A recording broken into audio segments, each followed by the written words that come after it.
Low carb diet করছি 1.5 মাস ধরে, আর এর মধ্যে আমি প্রায় 7 কেজি ওজন কমিয়েছি।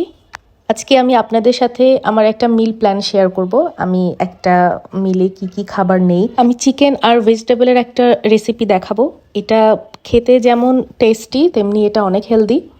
এখানে আমি 2 পিস চিকেন ভালো করে ধুয়ে কেটে নিয়েছি। তারপরে দিচ্ছি হচ্ছে পেরি পেরি মশলা, তারপর দিচ্ছি 2 চা চামচ টক দই, তারপর হচ্ছে একটু করে গোলমরিচের গুঁড়া, পাপরিকার গুঁড়া, এরপরে দিব হচ্ছে 2 চা চামচ আদা রসুন বাটা, তারপরে হচ্ছে একটু লবণ আর একটু সরিষার তেল দিয়ে আমি খুব ভালোভাবে চিকেনটাকে ম্যারিনেট করে নিব। ম্যারিনেট করে প্রায় 15 মিনিটের মতো আমি রেখে দিব। আর এই চিকেনের সাথে খাওয়ার জন্য আমি কিছু সবজি কেটে নিয়েছি। এখানে আমি নিয়েছি ফুলকপি, ব্রোকলি, মাশরুম আর পেঁয়াজ।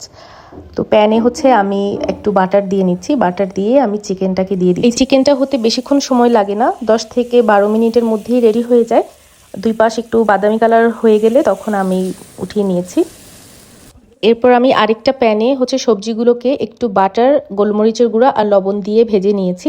আর আমি হচ্ছে ফুলকপিটাকে একটু করে সিদ্ধ করে নিয়েছিলাম আগে। এর সাথে হচ্ছে আমি 2টা বয়েলড এগ নিয়েছি।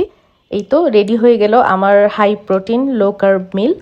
আপনারা চাইলে এটার সাথে হাফ কাপের মতন ব্রাউন রাইস অ্যাড করতে পারেন। আমি যেহেতু ভাতটা একদমই অ্যাভয়েড করি তাই আমি রাইস নেই না। আমাদের অনেকেরই একটা ভুল ধারণা থাকে যে হেলদি ফুড মানেই হয়তো বা টেস্টলেস। আসলে ব্যাপারটা এরকম না, হেলদি ফুডও অনেক মজা করে বানানো যায়। আমার তো এখন আমার এই ডায়েটের ফুড ছাড়া অন্য খাবার তেমন একটা ভালো লাগে না। প্রপার রেসিপি ফলো করলে হেলদি ফুডও কিন্তু অনেক ডেলিশিয়াস হতে পারে।